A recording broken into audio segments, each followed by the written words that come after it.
are hot.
Welcome to the weekly worship service of the First Church in Boston, a Unitarian Universalist congregation in Back Bay. First Church offers this broadcast each Sunday morning from 11 a.m. to noon here on 88.9 WERS. The Reverend Edmund Robinson is minister at First Church.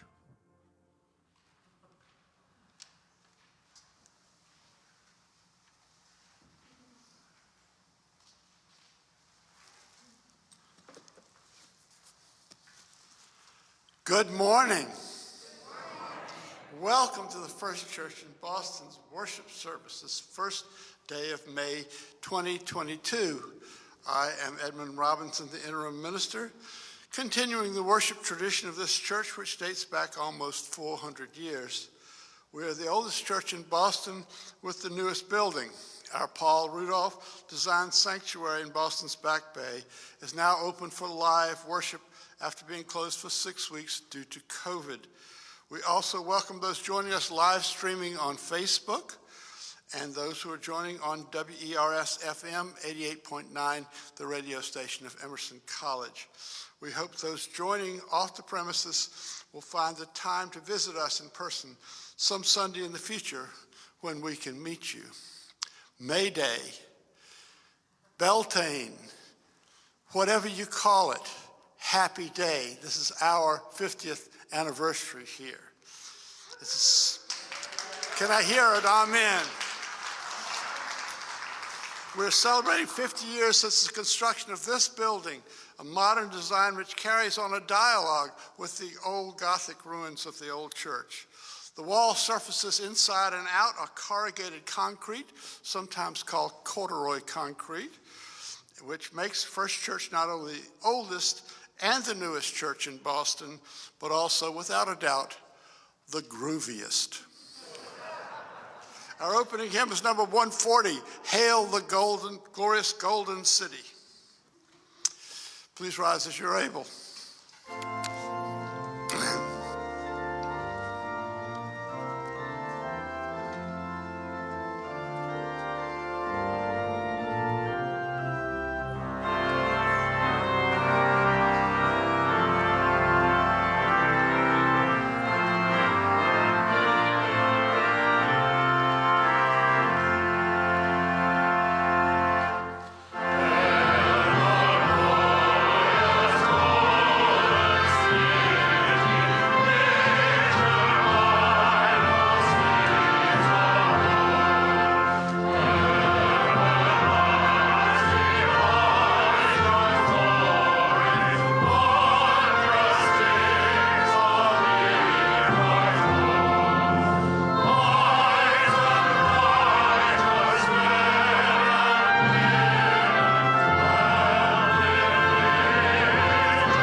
Paul Rudolph designed this sanctuary to capture the light from the southern exposure when it was basically oriented northwards. He called it a kaleidoscope. In his famous sermon on the Arbella, John Winthrop said that Boston was going to be like a city on a hill, and he had in mind these words from the Sermon on the Mount, by which we light our chalice. You are the light of the world. A city built on a hill cannot be hid. No one, after lighting a lamp, puts it under the bushel basket, but on the lampstand, and it gives light to all in the house. In the same way, let your light so shine before others. Now we have a special guest, which will be introduced by Fern.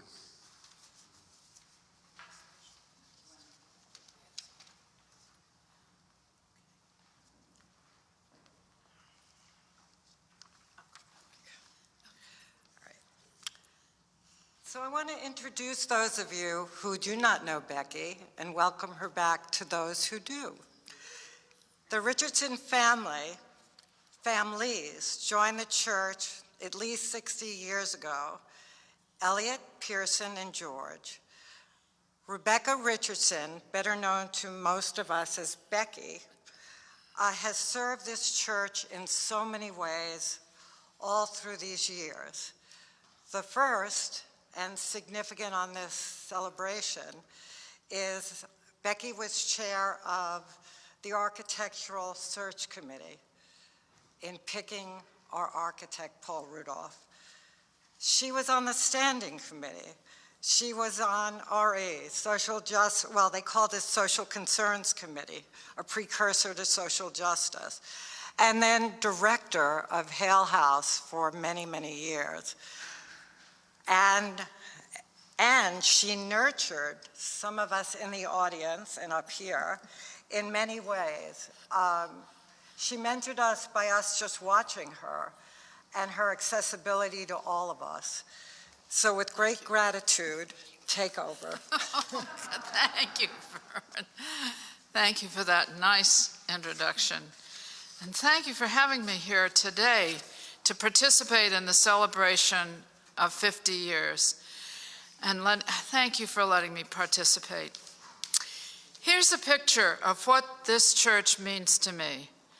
I chaired the committee that chose Paul Rudolph as architect.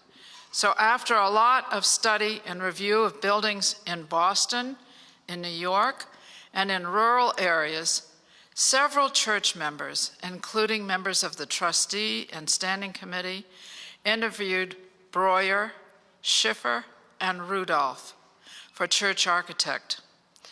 We unanimously selected Rudolph because Breuer's buildings seem rather cold, and Schiffer's are better in a rural environment. The choice, as I said, was unanimous. The time-consuming work of designing and following the construction with Paul Rudolph was accomplished under the leadership of David Sheets, who has sadly died. George and I were living in San Antonio for those few years right after choosing the architect, so I can't tell you what the hard work was like. There's another significant incident that happened after the church fire. John Winthrop's head fell off. And church member George Cooker picked it up and took it home.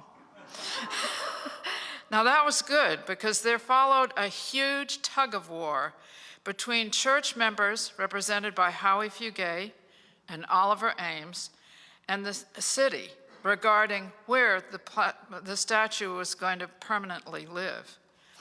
As you know, we won that fight, but now we must recognize the relationship between Winthrop and the slave industry.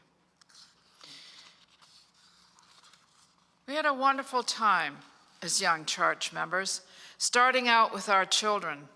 A few of us, including Eleanor Williams and Darcy Fugay, would get together for play dates, sometimes at the church, sometimes in our homes, and including the sunny living room at 7 Chestnut Street.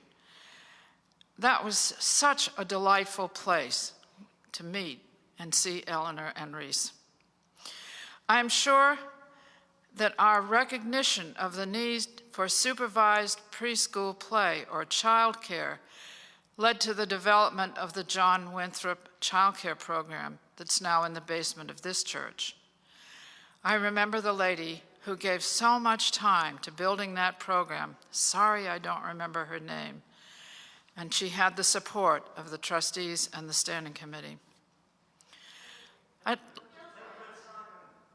Oh, great. Hildred Simon, that's exactly it. Thank you so much for telling me that. I tried, but Hildred Simon did a really wonderful job. I know because my daughter-in-law is the counselor, or she advises, and she tells me what a wonderful program it is. So I want to mention the church staff that that met with us and took care of us while we were at Emmanuel Church having our services, and also when we returned here. Susan Twist and Elizabeth Rackerman were absolutely wonderful in the church office. They were so hospitable that whenever any of us came downtown, we had to stop here and say hello. Shortly after we returned to our new church, and at Reese, along with many other Back Bay ministers, decided to purchase what is now Hale House. They wanted to purchase it because so many members of the downtown churches were living in cold water flats. Can you imagine that when you're an older person? So the Episcopalians owned what's now Hale House, and with the help of Oliver Ames, Howie, naturally, David Sheets, who were trustees, we purchased Hale House, though it's its own organization. We organized ourselves into a nonprofit and purchased it. And again, with the help of the trustees, about 5 years later, we renovated those 4 buildings into one building. Most of the money for that renovation came from local foundations and dedicated donors, including Dr. James Jackson, a lovely, lovely physician, and his wife, Susan. Jim Jackson was also a trustee. But in addition to the money we raised, the home merged with the Barnard Services, which was a wealthy program serving older people. And so we became Hale Barnard Services. That's how we got that joint name. So that's been a wonderful project that the church runs, as you know. Personally, the First Church membership is an indelible part of my life. After George died, there was a celebration here of poetry and music by our choir, and the church was filled and we had a really good time. The memorial service for Miss Brown, who raised my husband when his mother died when he was born, and her service was held here. The memorial service for George's older brother, Dr. Pearson Richardson, a famous neurologist, took place here in the First Church. The services for my brother-in-law, the Honorable Elliot Richardson, and his wife, Anne, were both conducted by Reese Williams, but Elliot's service was held in Washington Cathedral. So that's sort of my story. Thanks for listening. Enjoy the rest of the service and have a wonderful day. Thank you.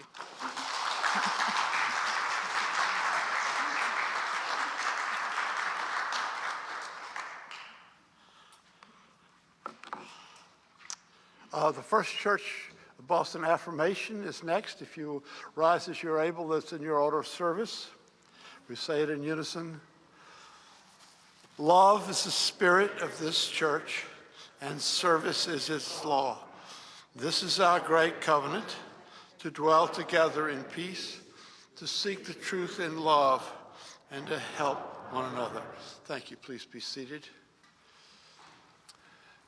There's so much happening, but I'm assuming that you've read most of the materials that have been sent out so that you know that following the service there will be a luncheon. Everyone's welcome to stick around for that, whether you're going to be through the afternoon with us or not. There will be more tours of the facility, and there's also going to be the architects panel here in the sanctuary at 2 o'clock. We had a change of personnel with that because, unfortunately, Justin Beal, who put that architects panel together, tested positive earlier this week, so he could not come. It's one of those ways COVID is shaping our lives. And mostly, I want to thank everybody who has been part of this effort in any way and particularly some people who put hours and hours and hours into it. The concert last night was superb. The reception was superb. The tours have been superb. If you haven't been on one, you need to go on one. So thank you all, and I hope to thank you more individually as we go on. And we now are going to listen to the anthem, Jubilate Deo.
You're listening to the Sunday worship service of First Church in Boston. I'm Craig Hildreth, your announcer and broadcast engineer, alongside James McConnell. Today's guest musicians include Joseph Foley and Dana Oakes on trumpets, Craig McNutt on timpani, and Brink Bush on organ. Thank you. I want to also thank the trustees once again and all of you. And I have the pleasure of being the chair of the standing committee. So thank you so much. All right, so reading 733, A Place of Meeting. It's responsive, so if you would like to stand, if you are able, do that. Okay. A place of meetings. Out of the woods and stone, out of dreams and sacrifice, the people built a home. Out of the work of their hands and hearts and minds, the people fashioned a symbol and a reality. May this house be truly a place of meeting, meeting one with another, joys opening, meeting one with another to courage, love, and truth. May all that enter here trust one another so surely that they dare to share the deep fires that burst in anger as much as the sweet spring waters that swell into laughter, the slow emission of wounded tears as much as the soaring song. May those as 100 hearts and search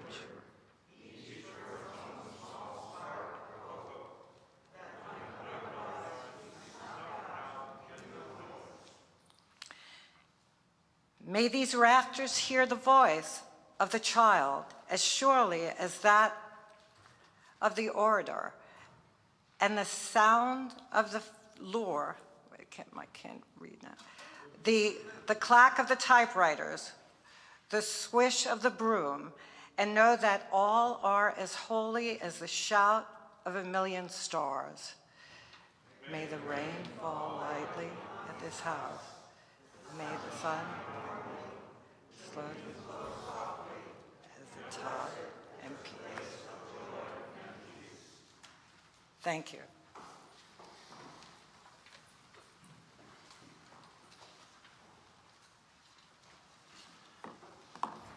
And now we're going to have something special, a hymn commissioned for this very occasion. It's in your order of service, and it's printed. So let's get to it.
listening to the Sunday worship service of First Church in Boston, Unitarian Universalist on WURS. Today's broadcast was brought to you from the Ken Orton Memorial Studio in honor of the original voice of First Church. For this occasion, and for this church, and for this movement. And I don't think he's even a Unitarian Universalist minister. But he hit the right notes with me, I'll say that. Arisen from the ashes. As we celebrate, as we clear our throat, as we celebrate the 50th anniversary of our sojourn in this structure, we well might reflect on how we came to inhabit such a handsome slice of the 20th century sandwiched in between two slices of the 19th. Old churches, proud churches, downtown churches are often accused, rightly or wrongly, of having an edifice complex. Not an Oedipus complex, an edifice complex, of being so proud of their buildings, they forget what they're supposed to be doing in the world as a religious body. I think despite our love for this place, we can plead not guilty to the charge. But this church, in its almost 400-year history, has been responsible for erecting 3 buildings of which they can be justifiably proud. There was a third meeting house called Old Brick, located at the top of what is now called State Street, which served from its construction in 1713 to 1808.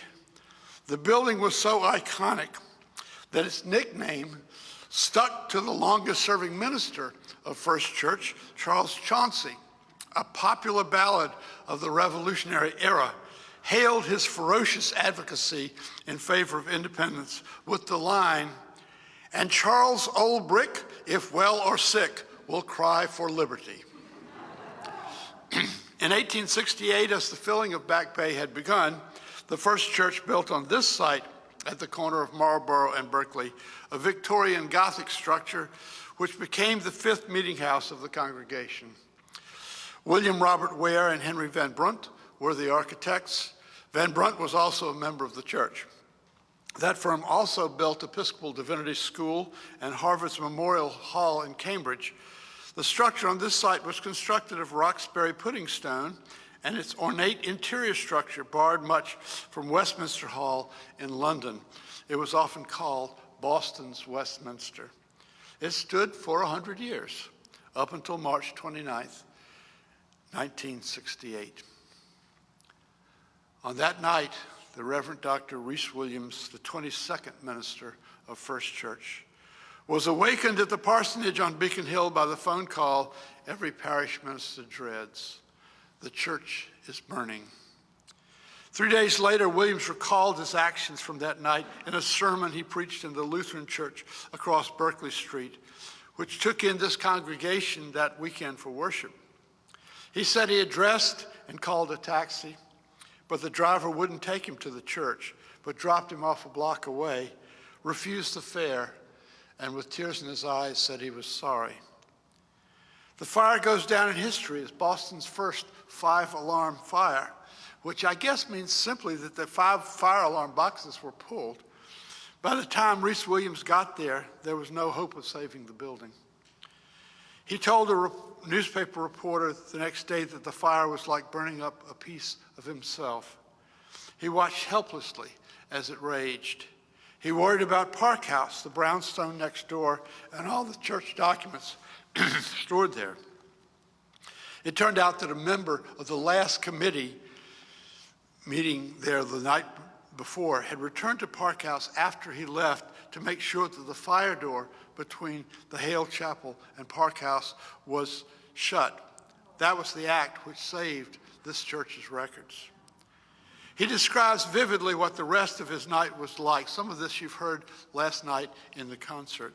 Quote, "Then through the numbness of the dawn hours, you think of the members of this church who have come to you in tears, but with affirmation that we will go on, we will rise to greater triumphs.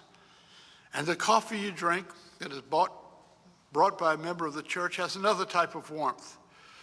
People who have always passed you silently on the Back Bay streets begin to come up to you one by one or in couples. They tell you that though they seldom go to church, though they are not Unitarians or Universalists, they always have felt that the First Church is their church. To them, it was more than just another church in the Back Bay. It was like the parish church that crossed the lines of history and even nations to represent the pioneering spirit. They want to do anything they can to help, to see this congregation rise again like a phoenix from this rubble. They offer to type, to push brooms, and to do just about anything we might ask them, unquote.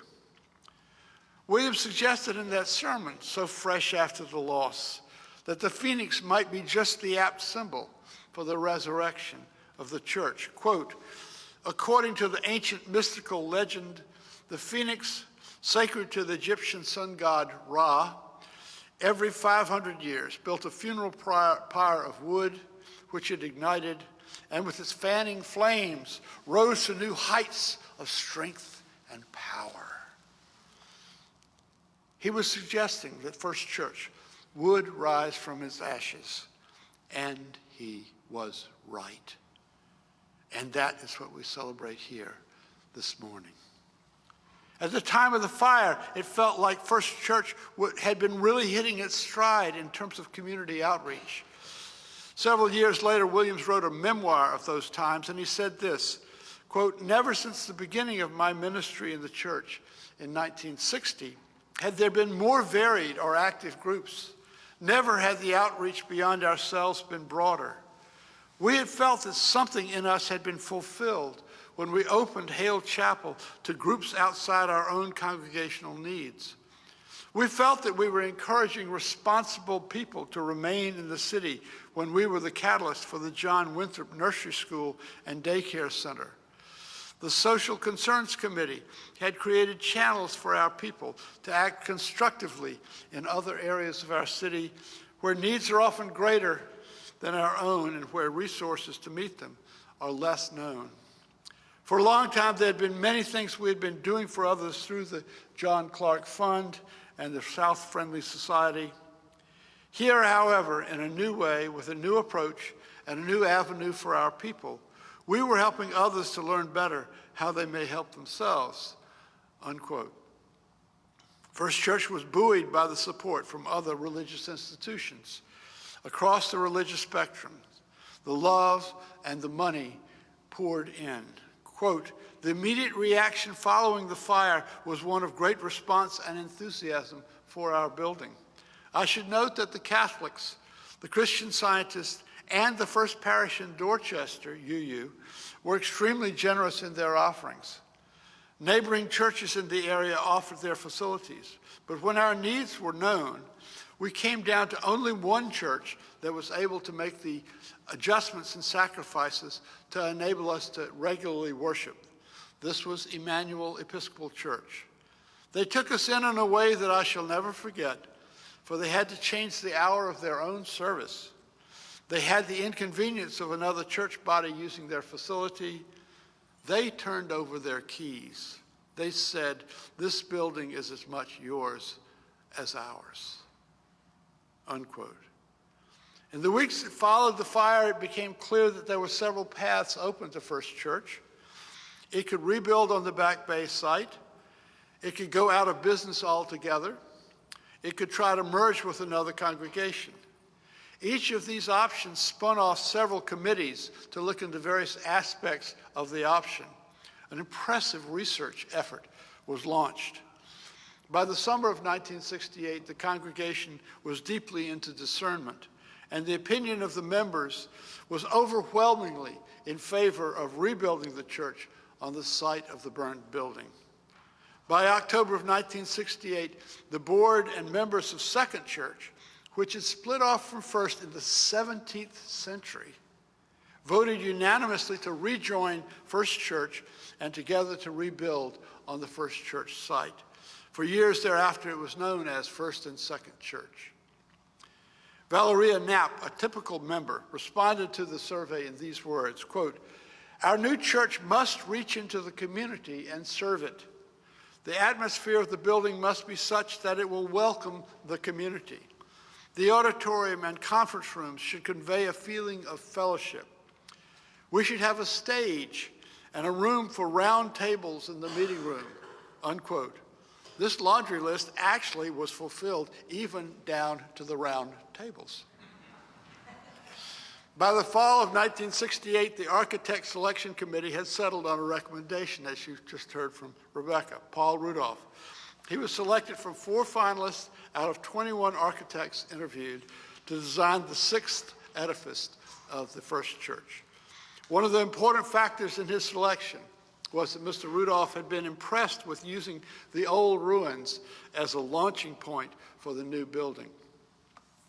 As some of you may remember, 1968 was a pivotal year in our country and in many of our lives. I know it was in mine. I was a college student involved protesting the Vietnam War. First Church was not nearly as involved in that issue as its neighbor around the corner on Arlington Street, but according to Reese Williams' memoir, the protest activities overflowed from one church to another, and at one point earlier in the month of the fire, Yale chaplain Reverend William Sloane Coffin had spoken at First Church, a famous anti-war activist. Whether any of the protest activities had anything to do with the fire is still unknown a half a century later. Within the Unitarian Universalist denomination, meanwhile, the demands for social justice were being debated, but in a new way. In 1967, there began a push to devote more of the denomination's financial resources to the cause of empowering UUs of color. This period of UU history is known as the Empowerment Controversy. Briefly, a motion was made at General Assembly to award from the denomination's money a certain substantial sum to a group formed to promote black interests within the denomination, and it passed the General Assembly by a wide margin, but the board of the association subsequently refused to honor the measure because the association did not have the money to do so. Bad feelings resulted, and many people, white and black, left the denomination. One group involved was a group of white allies of the push for funding, and they took on themselves the name Fellowship for Renewal. They were active on the national level and also had an office here in Boston. For several months in 1969 and 1970, the Fellowship for Renewal targeted First Church with a demand that instead of rebuilding, First Church should dissolve and turn the money it would use for rebuilding toward community needs instead, particularly for low-income housing. First Church had determined that the architects would have a building budget of $1.6 million, of which the church would need to raise $750,000. A fundraising organization was hired to help with this effort. The congregation at that point was 400 members. The fundraiser told Reese Williams privately that the goal was impossible for a congregation that size, but in the end, they exceeded their goal. In December of 1969, Reese Williams went on a fundraising trip to Washington and New York, where he had met with 2 individuals whose support put them over the top. And they planned a victory dinner a few days away. But on returning from that trip, Dr. Williams got a phone call from a member of the Fellowship for Renewal, advising that that group would be attending First Church's worship the following Sunday in Emmanuel Church's building to read a statement. This was the beginning of several months of negotiation with 2 groups pressing this demand that First Church not rebuild, but give the money away. Since the demands were rebuffed, the details do not matter now, 50 years later. It was part of the temper of those times. Suffice it to say that several worship services were disrupted. For our purposes, it is enough that First Church, before one of its meetings with the fellowship, was moved to put onto one sheet of paper the outreach efforts it had really engaged in before and after the fire. One in particular concerned the J. Everett Hale House. In 1965, they had found, they lost their place on the iPad,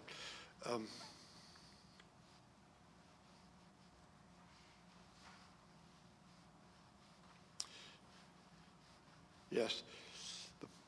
They raised $5,000 in the year 1965, but the plan was for low-cost housing for the elderly in Back Bay.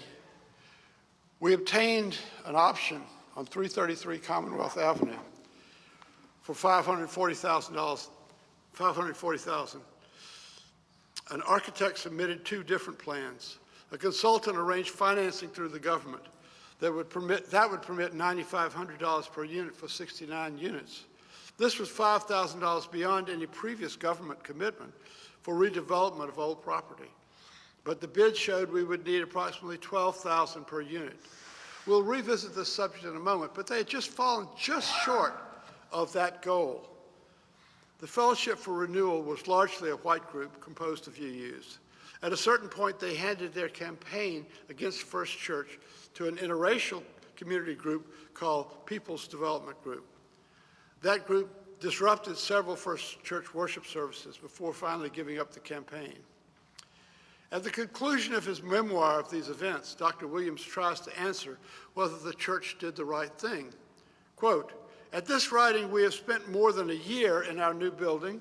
We now run a program from 8 in the morning to 11 at night. Activities overflow on each other. Attendance in church has doubled. Although the expenses have increased, the amount of giving has increased. Did we do the right thing? Only time will tell," end quote. I would answer that time has told. Time has answered that question rather completely. Had First Church given away the money they raised to build the building, they would have violated the trust of the donors and simply gone out of business. This centuries-old church would vanish from history. More importantly, First Church's going under would not have helped the needy residents of Back Bay.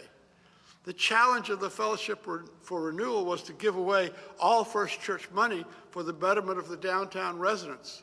But that was a false choice, for which the proof is what actually happened. First Church, under the leadership of Reese Williams and Rebecca Richardson and others, gave the architectural contract to Paul Rudolph. We built this magnificent place.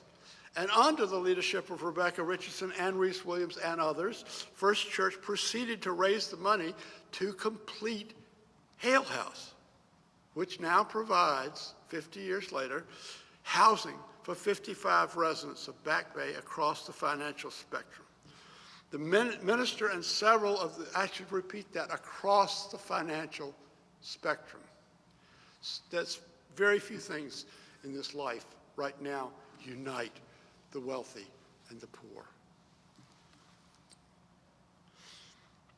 The minister and several of the members of the First Church sit on the Hale House board, and several of our members are also residents there. I return to the question from which I started. Does First Church have a bit of an edifice complex? We have a wonderful edifice, and we appreciate each day the way it challenges us to make use of it differently. Weren't those projected slides at the concert last night magnificent? We will see a new dimension opening up of our use of this building with that projector. And just think about, look at the wall back there. That could be a canyon wall. We could be out there on the desert right now. But we worship in this space. We worship in this space. We don't worship the space itself. We all know that churches are not the buildings, but the people in the buildings. Our forebears 50 years ago agreed with Paul Rudolph that the church should be open to the community for uses other than church. It was designed that way, and it has worked out that way. For decades, our church provided much of the functional space for Emerson College. The phoenix pretty clearly arose from the ashes, stronger than before. But what about now? What about COVID? Will the pandemic do to us what the arson of 1986 could not? Put us out of business?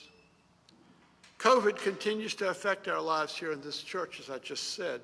We have to rearrange this afternoon's architectural panel because of it. We're constantly juggling schedules to take account of exposure risks. But my sense is that we're coming back There was a real feeling in that crowd last night, a feeling of new possibilities. The building Mr. Rudolph built here is beautiful, unusual, and clever. It also costs a lot in upkeep. No, we don't worship the building, as clever as it is. We worship in the building. And the building, like Zoom and our other devices, helps us to connect with each other. Religion, my friends, is what happens in that connection. Amen. Now I want to invite you to an offering. The church is often conceived as God's dwelling, and whatever your theology, we hope that love at least lives here. As the plate passes among you, you will hear a piece from Brahms' Requiem called "How Lovely is Thy Dwelling Place." Please remember that while there may be many dwelling places for the holy which do not require upkeep, this one does.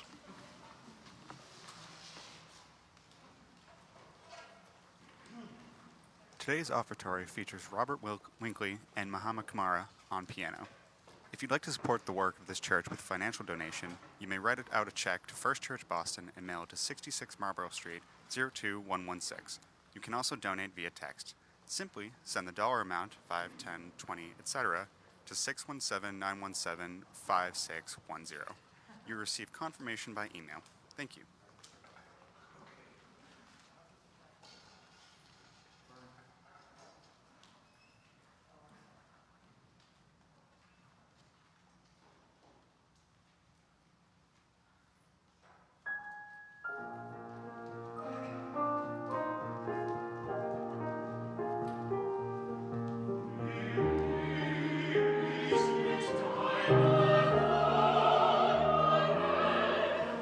Let's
We're going now into the service of dedication, but we're starting with a memorial.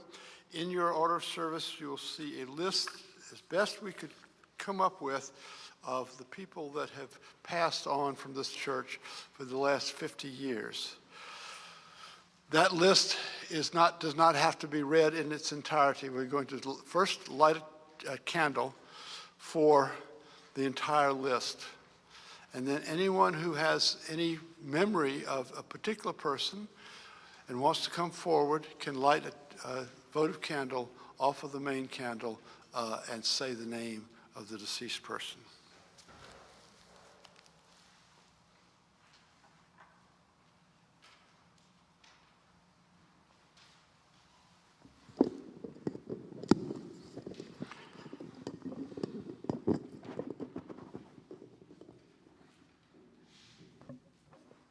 Please feel free to join us live each Sunday at 66 Marlborough Street at the corner of Berkeley Street in Back Bay.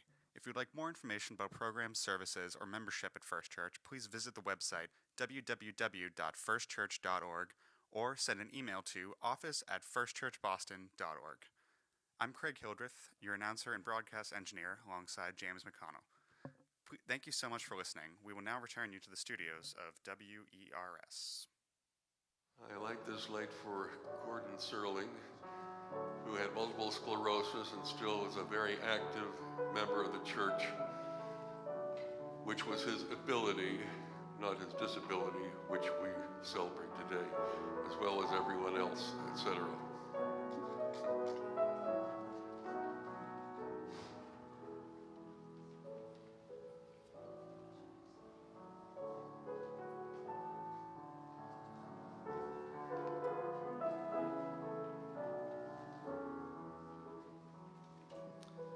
I light a candle in memory of Howard Fugay, longtime member and trustee of this church.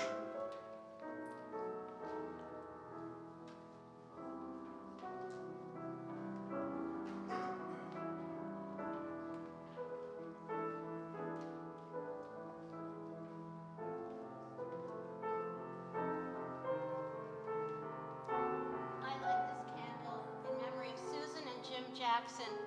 Susan was on my internship committee. Reese was my ministerial fellowship and ministerial intern director. And also for the beauty of Susan's energy and Jim's voice and choir.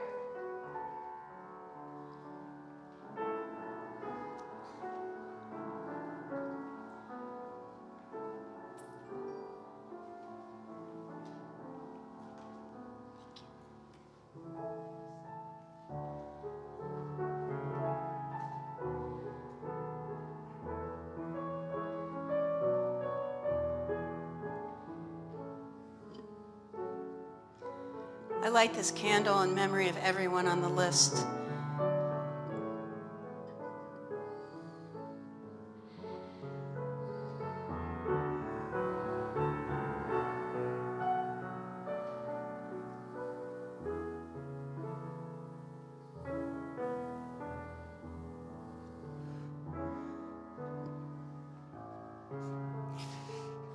Leo and Deborah Collins.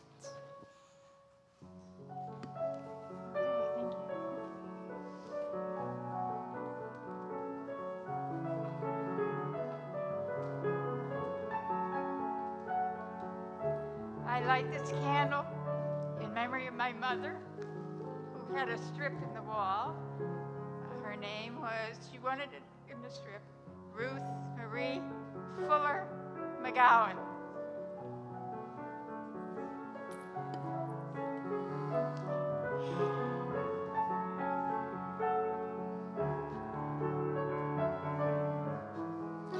For Eileen Brewster, for whom we owe 4 turkeys every Thanksgiving. And without her, Thanksgiving will never be the same again.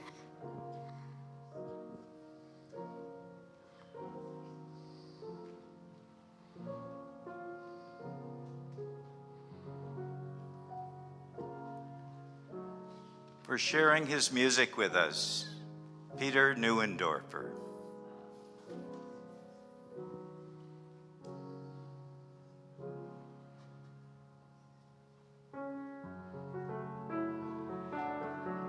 candle for Connie Hill, who was always positive and contributing, active, engaged, leader of our church until the very end. Bless you, Connie.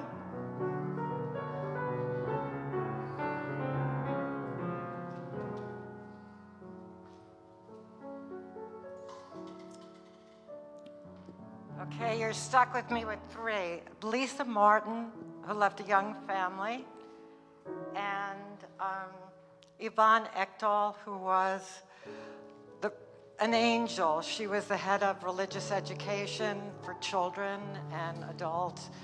She was pretty marvelous. And the last person is George Richardson. I'm holding the mic a little early. Oops, sorry about that. There we go. Thank you.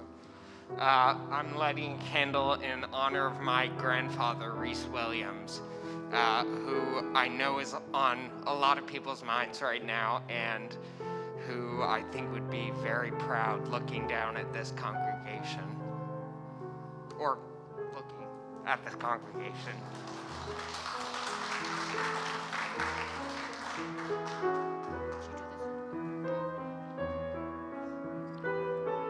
I light this candle in memory of 4 dear members who were part of the class of 2001 and 2002 when Bill and I joined, and that was Joe and Angeli Broadley, Robert Brunk, and Carol Ginman, who were all wonderful people.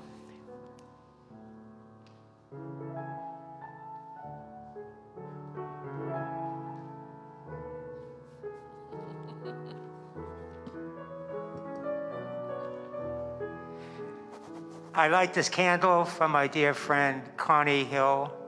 I wouldn't be a member of this church without her.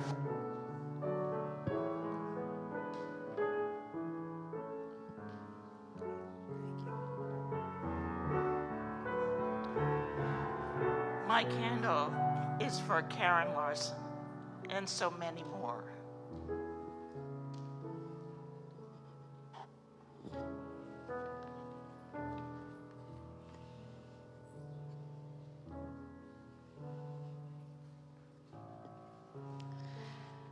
I light a candle today for Joyce Janecko, who got me involved in every single committee in this church.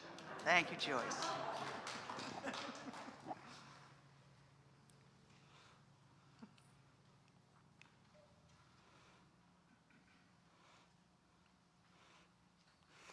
This is for Helen Savage, who was one of many people who made me feel really welcome when I first started coming to this church.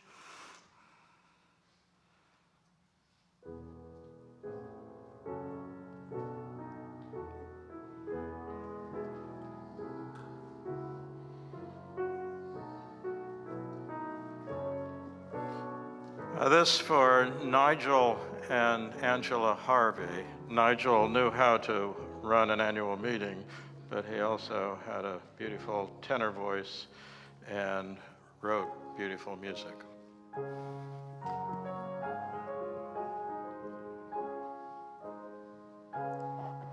I do 2? Okay, another 2 for, one is for Richard Baden. Come on.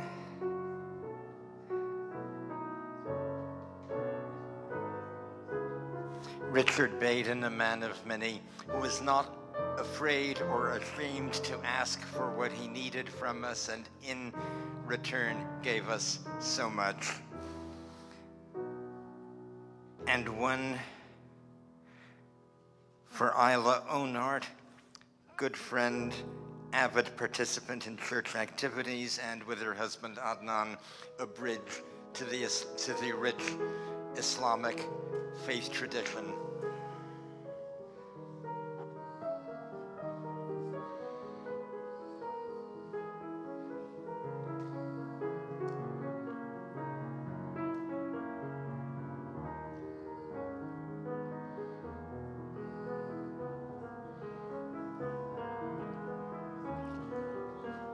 I light this candle in tribute in memory of Reese Williams, whose generous humanity was an inspiration to so many of us here.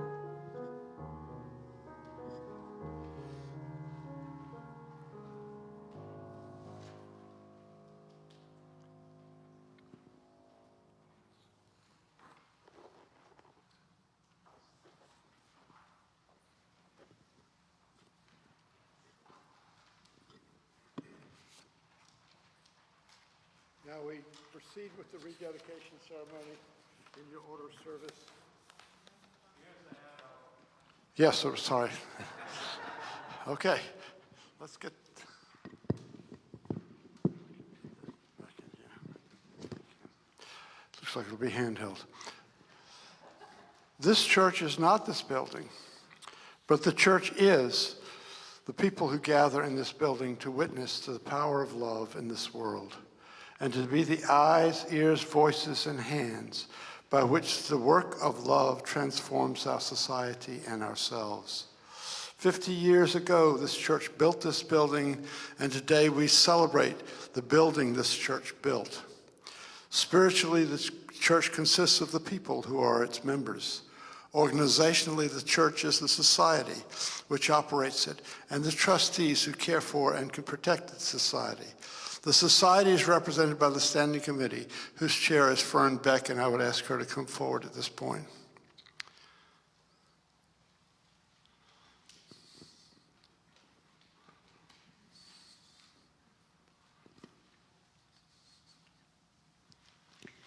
Thank you. 50 years ago, my predecessor as chair of Standing Committee, Webster Williams, said, "Let us cherish our worship where we celebrate values, seek truer perspectives, and attempt to come alive to ourselves. We have built a temple worthy of the lofty ideals by which we seek to live, and it has served us well."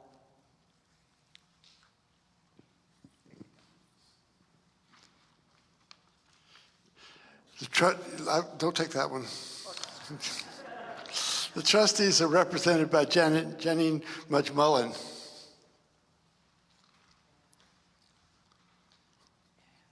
Yes. So 50 years ago, my predecessor, Dr. James Jackson, said, "Now stand we here in joy in this moment of transition. The goal we have attained has changed in nature. That for which we worked has become that with which we work. The end becomes the means. This building becomes the tool of our faith and hope. This congregation, artisans of destiny, fashioning life on the anvil of faith.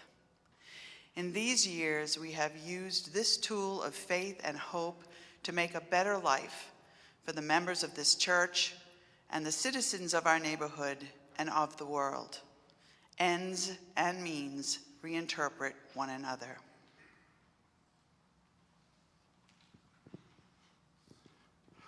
Also present at the dedication 50 years ago was the building's architect, Paul Rudolph.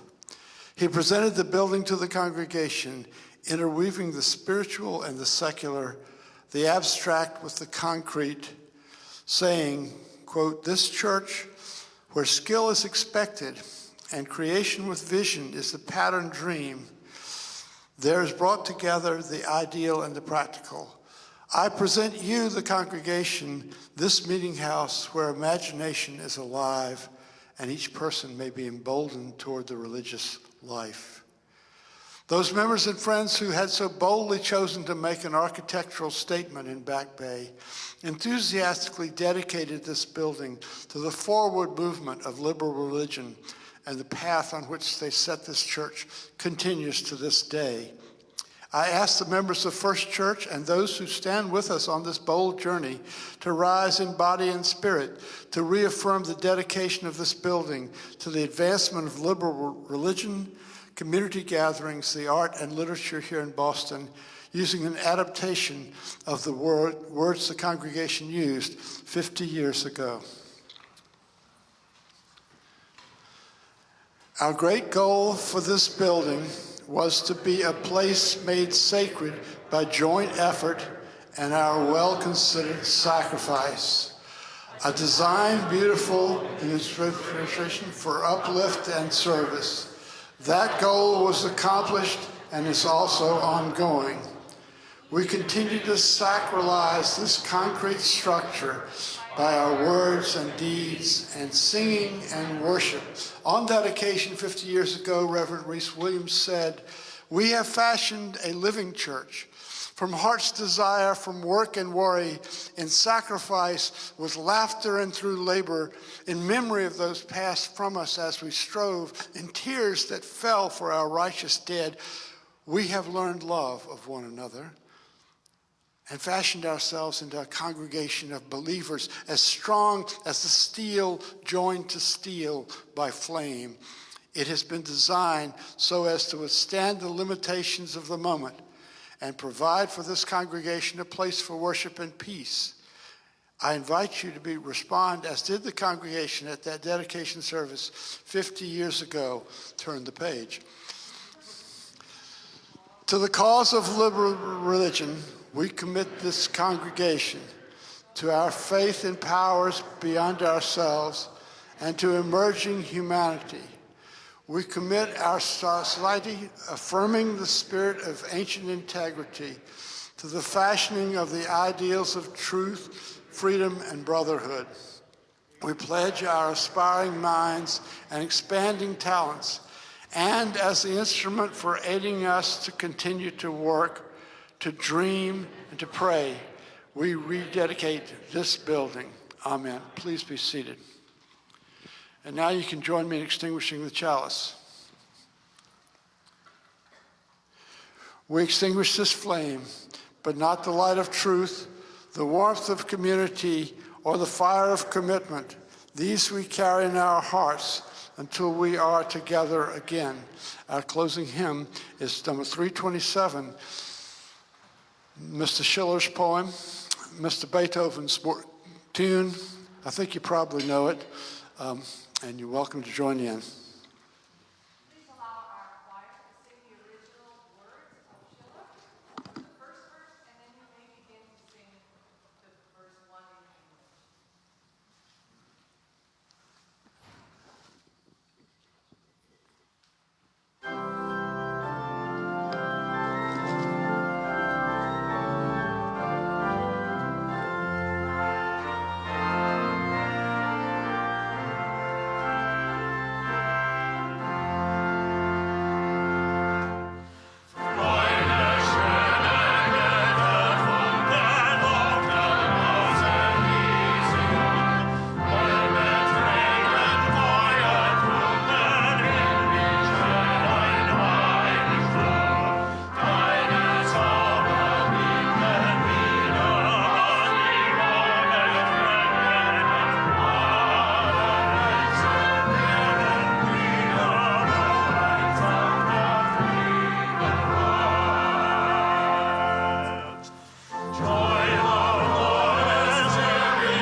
Us, guide our footsteps, and hold us fast to the best and most righteous that we seek. May the darkness around us nurture our dreams and give us rest so that we may give ourselves to the work of our world. Let us seek to remember the wholeness of our lives, the weaving of light and shadow in this great and astonishing dance in which we move. Amen. Blessed be.